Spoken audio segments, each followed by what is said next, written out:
This week's Parsha is Parshas Teitzei. It's found in Deuteronomy, the 21st chapter, verse 10. Deuteronomy 21, verse 10. I'm not sure how far we'll get today, because this first part has some interesting things that we need to discuss, some dialogue that comes from the Hasidic masters. It starts off in chapter 21, verse 10. If you go out to war upon your enemies, and God your God delivers them into your hand, and you seize their captives, and you see among the captives a beautiful woman, and you desire her, you may take her for yourself as a wife. You shall bring her to your house. She should shave her head, let her nails grow, and she should remove from herself the clothing which she was captured. Should you stay in your house, and she should stay in your house and weep for her father and her mother for a full month. After that, you may come to her and be intimate with her, and she shall be your wife. What will happen is, if you do not desire her, then you should send her away to do as she wishes, but you should not sell her for money or keep her as a slave, because you have afflicted her. The first and foremost thing that we see that seems to be quite unrelated text is the fact that this Parsha starts off with a message about the law of land warfare for the Israelites. Today, all modern armies, technically, you're supposed to have law of land warfare. Not that I felt very confident that they would actually follow through with it when I went to war. But there is a regulation from NATO and the United Nations that basically lays out the laws of land warfare, and that there are certain things that are permitted and not permitted.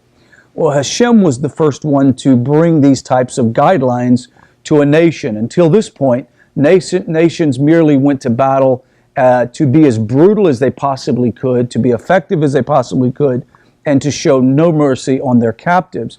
And here Hashem says there is going to be a balance in this. Notice there is a concept here that we should examine and ask the first question. We should say, well, I thought that Israel was only allowed to go to war and destroy everything. There are some commandments that are given that way. And in this case, they're told, well, if you go and you find a woman that you like, you can take them. Is this a contradiction of terms? Well, it isn't a contradiction. What Rashi ends up telling us is this verse in verse 10. It introduces the law of a female captive in war, refers to what they call a non-obligatory war. What would you think a non-obligatory war means? What does that mean? You're not obligated to go to war. You're not commanded by Hashem to go into this battle. This is one of the arguments. There are actually several, but this is one primary argument. Rashi says that this is a non-obligatory, thank you. You don't want to say that word too fast. Obligatory war. And the reason why that they feel that this is, it says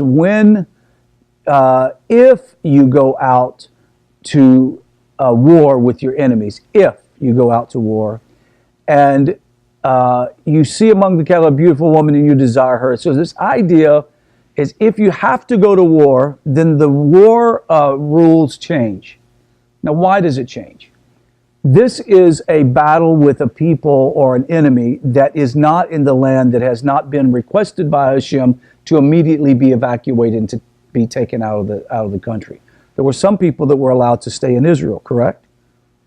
There were some people that were allowed. Anybody that, anytime they went to war, they had to go in, warn them that they were coming. They do that today in the Israeli army. Warn them that they're coming. And then when they get there, they give them the opportunity to surrender and become a part of the people, or to go away.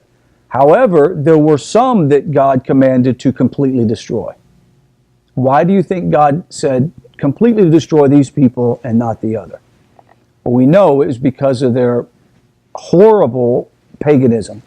They were sacrificing their children. They had introduced all types of pagan sexual practices. They were abusive to their people. They were a nation that destroyed each other. Very much like what we're seeing right now with ISIS or ISIL or whatever you want to call them. It's the same type of concept.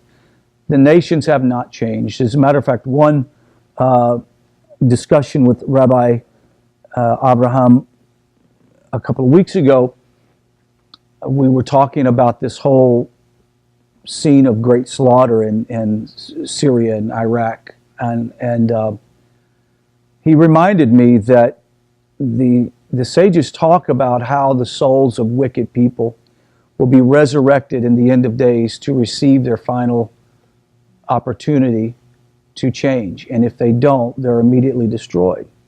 And they will experience the same pain that they've inflicted on others. Does that make sense? So these people that you see are having their heads sawed off and being destroyed are possibly the souls of evil people that have done the very same thing, and they're having it done to themselves. I don't tend to even begin to understand how all this works, but I can tell you that God is not absent in this thing, and He knows exactly what's going on. These nations that are among us today, that same spirit, that same evil drive is in the nations today. And that same evil drive, Hashem is going to deal with it in the end of age. We know that. He's going to finally drive it out in the end of age. Now, this obligatory war or non-obligatory war, it's talking about if you see a captive of beautiful women. Of all the laws of land warfare, why in the world does this text bring up the fact that if you see among the captives a beautiful woman you desire? Rabbi Greenbaum writes in his weekly commentary that this is specifically pointing to, and also the Hasidic masters say that this is pointing to the Yetzer Hara, that this is about you actually going to battle against your Yetzer Hara. And you go, well, Rod, how does that correlate between the two? We should always guard ourselves about impulsively going into war, right? We should always be careful about being trigger happy. As a nation, we've become a bit gun shy, right? We're not that excited about going to another war, putting boots on the ground and seeing service members die, and especially if you are connected to family members who have lost people in war and those who have worked in a combat environment. It's a very stressful thing. And it stresses and taxes a nation. And so the idea is to go to a natural, real world war should cause a bit of consternation in all of us. We don't want to just go and do it. And when you get in that environment, it's important that you are able to think clearly and not be impulsive in your decision making. But in reality, we all understand that we are in a permanent war from the time that we're born, or at least until the time we become old enough at our bar mitzvah, our bat mitzvah, you become old enough to recognize your Yetzer Hara and Yetzer Tov. You realize I'm a person now who has to battle with this inclination. About the time you go into the puberty and change your life, that's when it's like your Yetzer Hara wakes up and it's ready to live. And so now you have to deal with it. It's a war. It's a combat that you're going to have to deal with. This combat that we have to deal with, many of us are already aware because you're very spiritually in tuned and mature, and you recognize that this battle with the Yetzer Hara is a constant battle. Are we ever able to rest from that? No. I do know and do believe that there are correlations between what we see in the real world environment of war and in the spiritual world. Any nation that constantly stays on edge and is able to keep their military at the top highest rated function and are able to respond adequately with great measure and swiftness in the time of a national crisis is a nation that will dwell in relative peace. Correct? We've seen that. But a nation that constantly has this ebb and flow of isolationism and aggressiveness, pray for me today. I've had nothing to drink, so trust me. So, yeah, maybe I should have, right? So a nation that is constantly going between having an isolationist attitude or an aggressive attitude, though both of those are not positive, right? And so what we see is, as a nation, we have been a nation that have went from one extreme to the other. From the First World War to the Second World War, our soldiers were practicing with toy guns, with literally wooden sticks. Our tanks were cars that had stuff put on the side of it, and they'd drive them around going bang, bang, bang, right? In the Second World War, they build up, they're huge, and then after the Second World War, back down again. And that seems to be the trend that our nation wants to take, or some people in the nations want to take now. And in the middle of all this, we have this great war of terror blowing up. What is interesting about this text is talking about if you go to war, and let's put it in the spiritual sense. When we war against our inclination, we have to be careful not to allow the good that we are attempting to do in battling against a Yetzer Hara to be offset by a hasty, bad decision. And this was one of them. You go to war, okay, it wasn't obligatory, you did it, you won, but all of a sudden most of your soldiers caught the eye of a beautiful young bride and decided to bring her back, and you want to marry her. It's going to be all right, but there's some rules, and here's the rules. Take a break, back off of it a little bit, rethink about it, make sure it turns ugly before you decide. Now, what do we mean? How do we battle against the Yetzer Hara? The Hasidic masters tell us that before you make an impulsive decision to do something, while you're fighting your Yetzer Hara, take time before you make the decision to do it, to back off, re-examine the decision, think closely about what you're getting ready to do. It may not be a bad thing. Is it possible to make a decision for the betterment or your good, and it actually turn out to be for a sin? Is it possible? Is it possible to make a decision to do something that could be for your benefit? Could be a wonderful benefit and blessed by God. But if you do it too impulsively or it's not the right decision, it could turn into a sin. All right, here's an example. Do you think that Hashem would bless you with a job that would cause you to fall into sin? No, I don't think He would want you to even consider it. Okay, let's say that you have a job. It's going to pay you. Let's talk about the men. We'll talk about the men. It's going to pay you $10,000 a month. All you have to do is stand outside of an inappropriate red light club, if you know what I'm talking about, and guard it. You don't even have to go inside. He's like, you don't have to go inside, you just have to guard it. Now, is that a place that you think Hashem wants you to be? Now, you can rationalize this all day long. Think $10,000 a month would be nice. Honey, think about how many Torah books we could buy for $10,000 a month. Right? You could rationalize that very easily. But the point is what is it going to accomplish you? So this is the deal. Our sages tell us that when we go to war with our inclination and we're battling that we really consider the decisions that we are making. One of the things that we discover about Torah Judaism is that everything you do in your life as a Jew is your relationship with God. Everything. You are in relationship with God. Torah Judaism is not something you do once a week or twice a week. It is who you are. It is You are in relationship with the creator of the universe.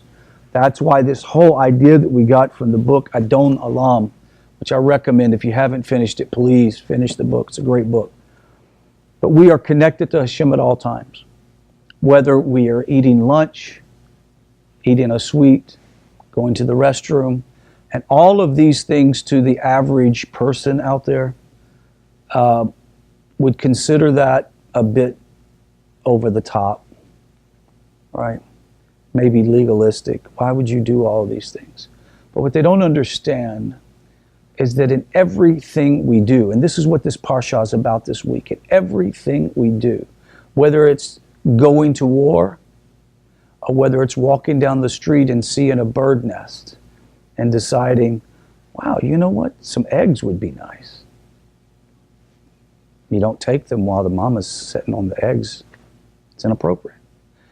Think about this. Hashem expects his people to be at the state of readiness and alertness, watchfulness, as we've learned from the path of the just, that even at the level of making sure that you have a purpose or a rail around your roof so that no one falls off and hurts themselves.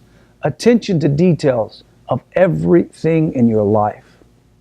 You see, that is the kind of thing that I would say that most of us really do want. The problem is if we don't study Torah, we really don't know how to do those things. We just do the very best we can. And Hashem counts that, obviously.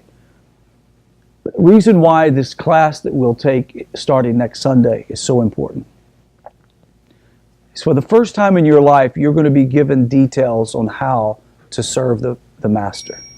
That's going to be incredible. For the first time in your life, you're going to be given details on service like the Kohans would have in the temple. For the first time in your life. It's not going to be a mystery. As a matter of fact, that which remains a mystery in the mind of a godly person will end up frustrating them. If you don't know the source and the reason why that we do and have attention to detail at this level, will end up frustrating you and you'll want to throw in the towel.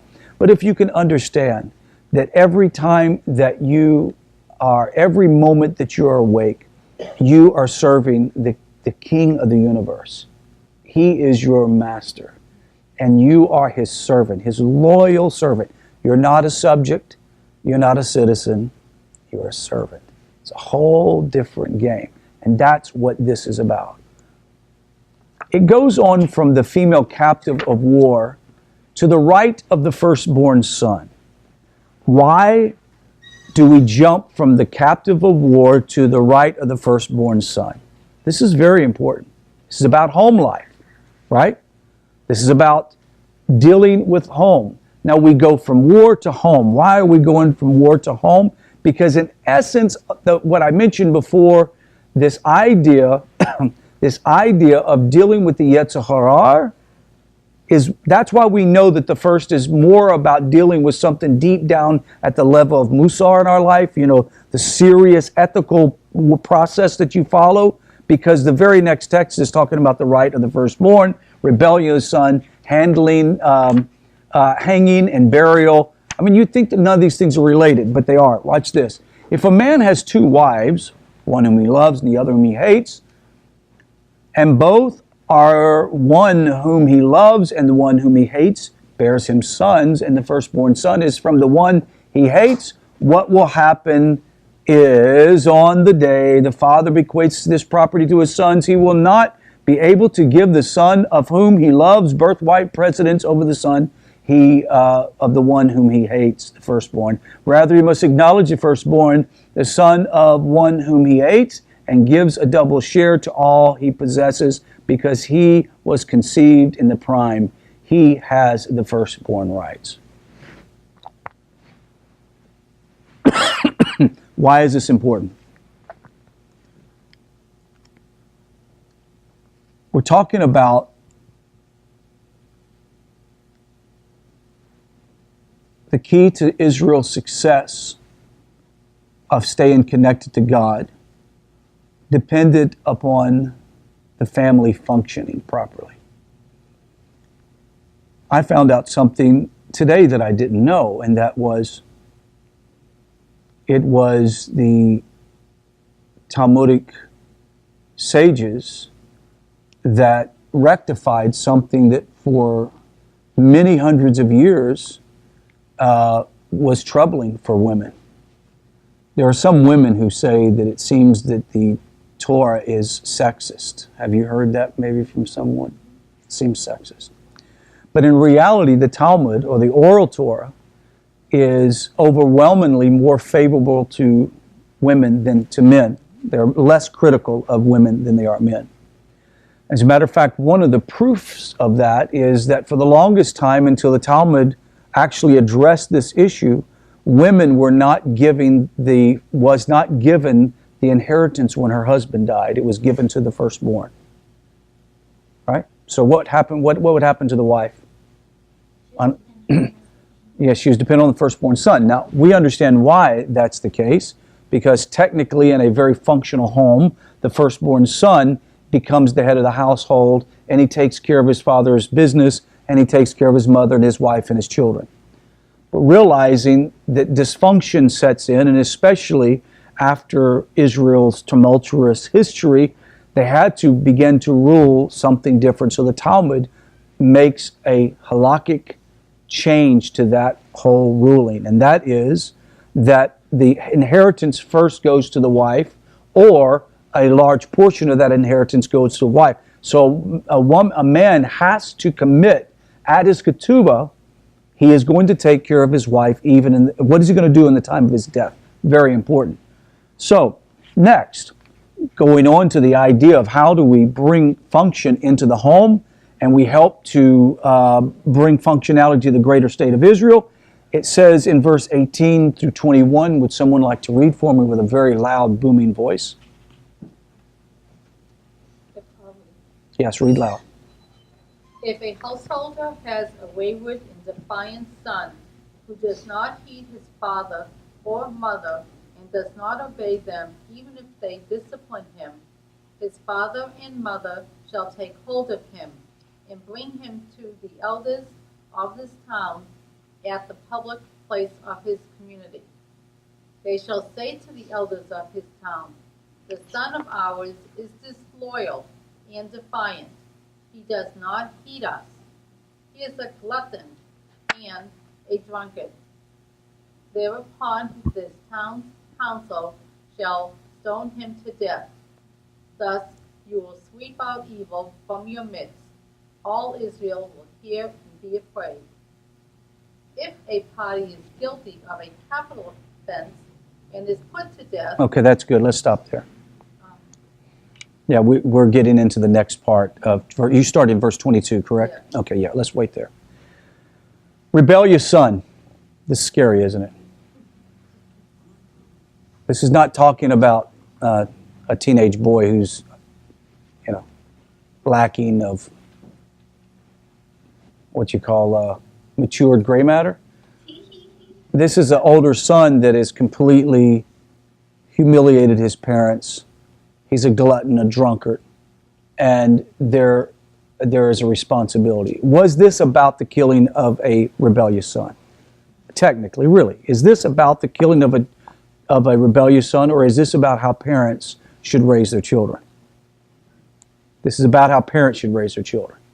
So that meant anybody who loved their son, and I know your mamas love your sons, anybody that loves your son that is not committed to raising them properly, this is what you potentially could face. Does that make sense? That was the whole point. The whole point was not about trying to find a way to take your son out in the backyard and stone him. By the way, that was the only legal way to get stoned in that days. Anyway, you'll get it later. You guys are slow tonight. What is the deal? Not expecting that. Always stay on your toes with me, okay? Colorado thought they came up with that idea first. But Hashem came up with it first. It is a legal way to get stoned. Anyway, that's that. So what is this about? This is about the fact that parents need to take the responsibility. If I love my child, we all know this verse. If you love your child, you discipline your child, right? A person who does not discipline their child, what?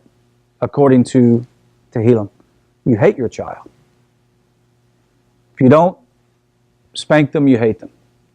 I remember my mother wearing me out one time.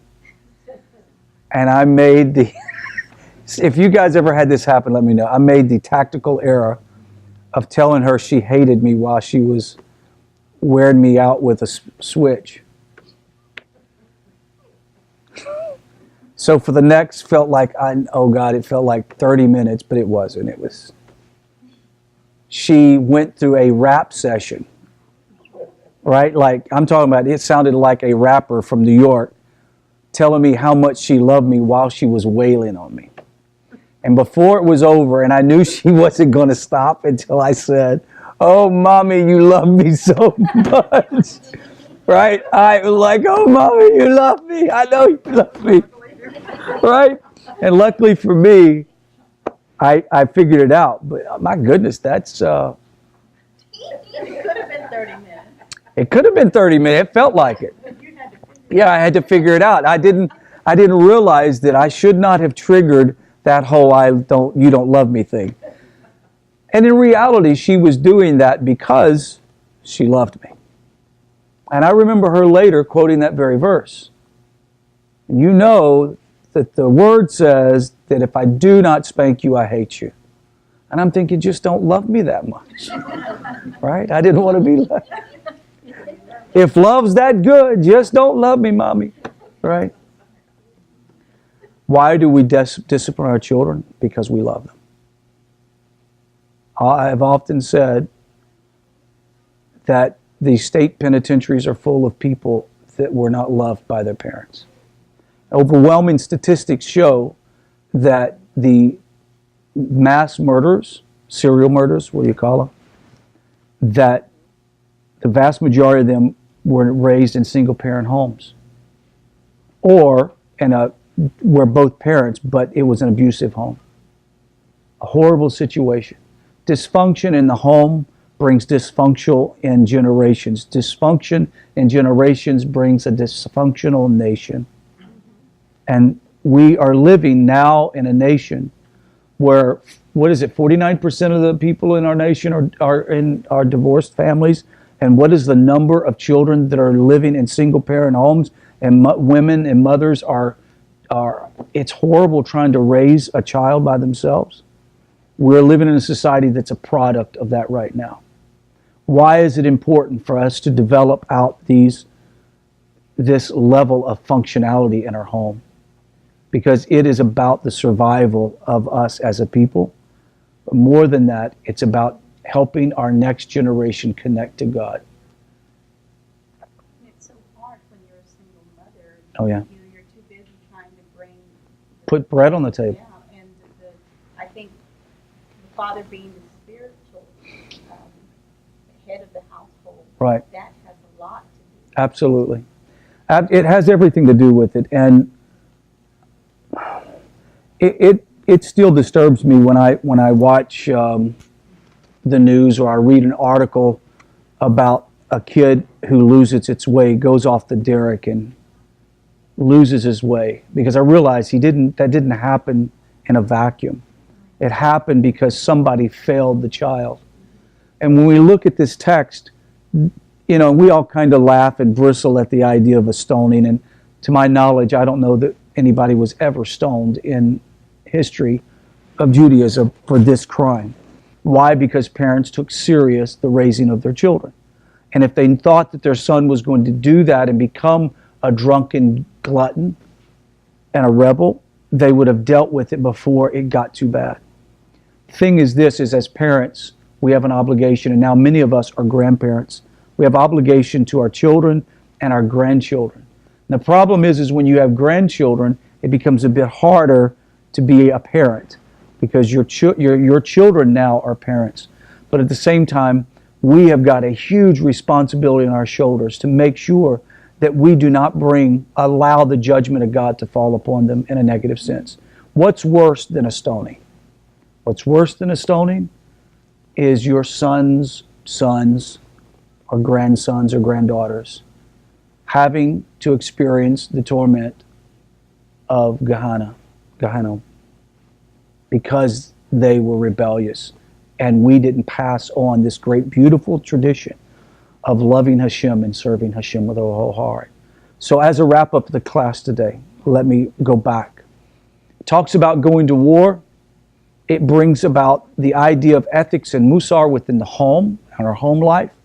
But most of all, what have we learned today, hopefully, is that the battle that we fight with the Yetzer Hara is a real one. And we should not be impulsive in the way we approach that battle. And at the same time, we have to help our children and raise our children not to give over to the evil inclination. Why? Because giving over to the evil inclination, you can never feed it enough. You can never entertain it enough. There isn't enough money in the world that can satisfy the empty space in the Yetzer Hara. The reason why the Yetzer Hara is there is to ultimately drive us to Hashem. Why? Because it is with the deepest desire that we serve Hashem. It is the greatest of our passion that we do the things to serve Hashem. But if it does not and cannot get checked and put into the right direction, that isn't it good, then what ends up happening is we bring destruction upon ourselves. That concludes the class, and we'll start our discussion for the day. If you have any questions, fears, doubts, unbelief, now is the time to do it. Yes, Ms. Betty.